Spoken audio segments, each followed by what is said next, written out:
Hey,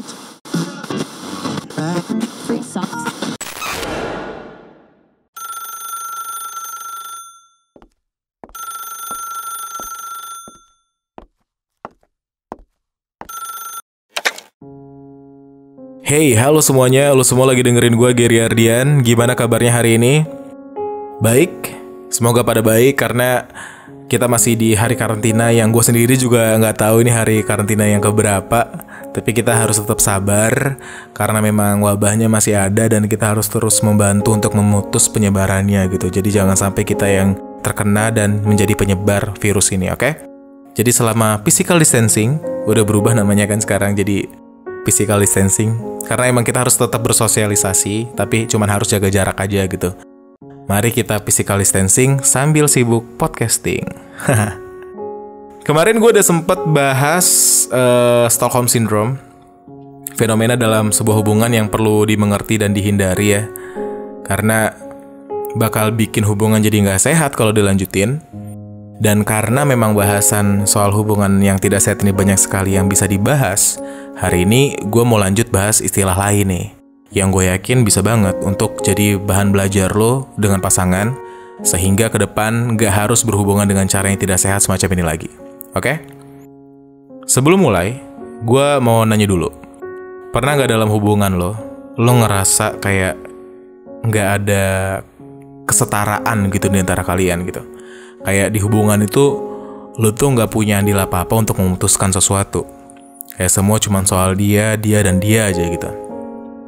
Atau pernah gak lo ngerasa jadi sering menganggap diri lo tuh gak berharga gitu? Kayak lo yang ngerasa terlalu perasa lah, terlalu bodoh, terlalu sulit mengambil keputusan, terus-menerus minta maaf seperti lo yang salah terus aja gitu.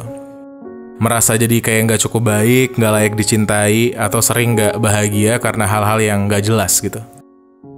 Dan akhirnya bikin lo jadi makin gak percaya diri. Kalau jawabannya dari tadi itu gak pernah, gue ikut seneng dengarnya. Karena emang kayaknya berarti lo ada di hidup yang bahagia atau berada di hubungan yang tepat gitu. Tapi kalau jawabannya dari tadi lo tuh mengangguk terus untuk setiap hal yang gue sebutin, mungkin lo lagi ngadepin gaslighting nih dari seseorang. Nggak harus di sebuah hubungan, karena emang nggak cuman pasangan aja yang bisa ngasih gaslighting ini ke lo. Bisa jadi terjadi di lingkungan kerja, keluarga, atau pertemanan. Apa itu gaslighting? Jadi gaslighting itu, kalau yang gue tahu dari bahasa komunikasinya ya, sebuah teknik manipulasi gitu, secara psikologis, yang efeknya itu nggak main-main lah pokoknya gitu, karena bisa secara bertahap ngebentuk sikap kita nih yang terkena jadi tidak percaya diri dalam membedakan kebenaran dan kebohongan. Si korban atau orang yang kena gaslighting ini akhirnya jadi memiliki ketergantungan terhadap si pelaku, baik dalam pemikiran maupun perasaan. Gila banget kan? Jadi kita seolah-olah, lo tau kan gaslighting itu apa? Gaslighting itu gas air mata. Jadi seolah-olah kita kayak dibuat nggak bisa ngelihat hal lain selain fakta atau opini yang diberikan oleh si pelaku gitu. Kayak semuanya putih aja gitu, nggak ada fakta-fakta lain yang bisa nyangkut di kepala kita kecuali fakta atau opini yang diberikan oleh dia gitu. Kalau dalam buku Identifying and Understanding the Narcissistic Personality, dikatakan kalau pelaku gaslighting berkemungkinan besar itu punya kepribadian narsistik dan arogan. Karena mereka bisa nih menjatuhkan harga diri korban atau ya orang yang kena ya korban lah ya. Dan membuat mereka menganggap si pelaku itu sebagai salah satu penyemangat dalam hidup. Lo bayangin, udah kita dibikin buta dengan semua hal, kita masih nganggap dia jadi yang terbaik gitu. Karena ya emang kita nggak punya perbandingan nih.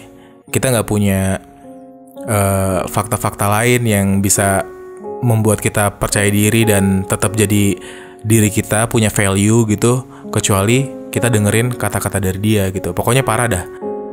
Gue pernah punya beberapa teman yang bisa dikategorikan narsistik nih, dan mereka punya hubungan yang gak sehat dengan pasangannya gitu. Gue tau pasangannya ini gak bisa ngimbangin sifat narsistiknya yang dipunya sama teman gue. Gue juga tahu hubungan mereka bakal putus kalau kayak gitu terus. Jadi pas ada kesempatan gue jelasin kondisinya. Dan gue saranin untuk ya udah deh, setelah beberapa kali lah ya, gue udah cukup berusaha untuk lo harusnya mengurangi ini dan itu, lo harusnya lebih baik begini dan begitu. Pokoknya untuk keduanya, gue soalnya sayang sama keduanya, jadi gue pengen mereka baik-baik aja gitu. Nah, tapi kemudian gue lebih menyarankan untuk mereka pisah aja, karena kayaknya mereka bakal lebih bahagia kalau misalnya mereka pisah aja gitu. Karena sebenarnya hubungan mereka nggak layak buat diterusin. Selayaknya nih ya, tapi selayaknya gue ngomong sama orang yang lagi jatuh cinta, udah pasti jadi hal yang paling sia-sia dong.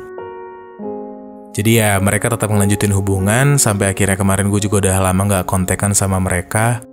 Beberapa waktu kemudian akhirnya mereka putus.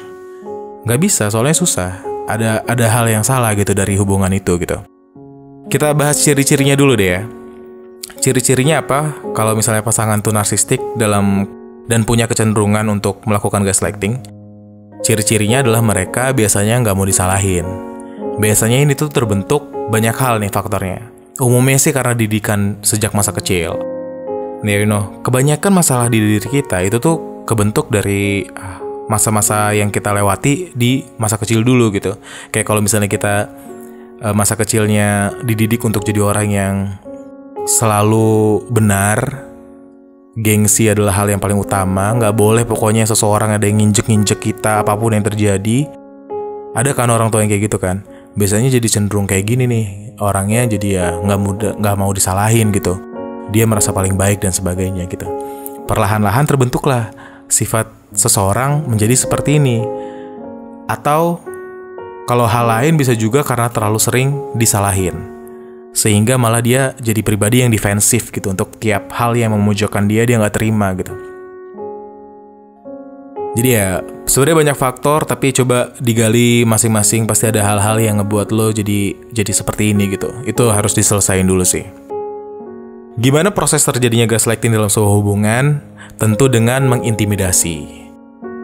Karena diperlukan ada kayak kepercayaan gitu untuk memuluskan proses gaslighting ini gitu.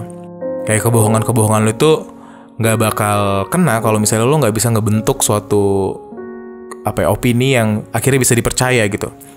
Karena harus bisa dipertanggungjawabin. Kurang lebihnya gitu, masuk logika lah gitu. Supaya akhirnya nanti bisa menggerus otak yang pasangan gitu, atau otaknya korban dengan hal-hal yang nantinya akan jadi dasar untuk bisa percaya kepada omongan pelaku gitu setelahnya gitu. Pokoknya lo bisa jadi nurut karena awalnya lo dibikin percaya sama dia gitu. Setiap sanggahan yang dikasih sama si korban itu bakal terus disanggah balik dan kesannya nggak mau disalahin. Kalau ini gue sebutnya komunikasi itu untuk saling mengerti, bukan untuk saling menjawab. Nah, si gaslighternya, pelakunya, itu cenderung bakal terus-terusan mendebat sesuatu gitu. Terus-terusan menjawab tanpa memikirkan sebenarnya apa yang jadi win-win solution di antara kalian gitu. Ada yang penting dia udah gue menyampaikan terus aja, lo sanggah gue sanggah balik kayak gitu terus. Akhirnya jadi komunikasi untuk saling menjawab gitu. Terlebih lagi, apabila korban sebelumnya belum pernah dengar apa itu gaslighting dan berhubungan dengan seseorang yang cenderung melakukan ini, imprinting lah yang bakal terjadi. Pernah dengar gak imprinting itu apa? Jadi imprinting itu adalah meniru atau menganggap benar suatu hal yang pertama kali dilihat, didengar, atau dirasa. Jadi hal yang biasanya dijadikan contoh dari imprinting adalah anak angsa yang baru lahir.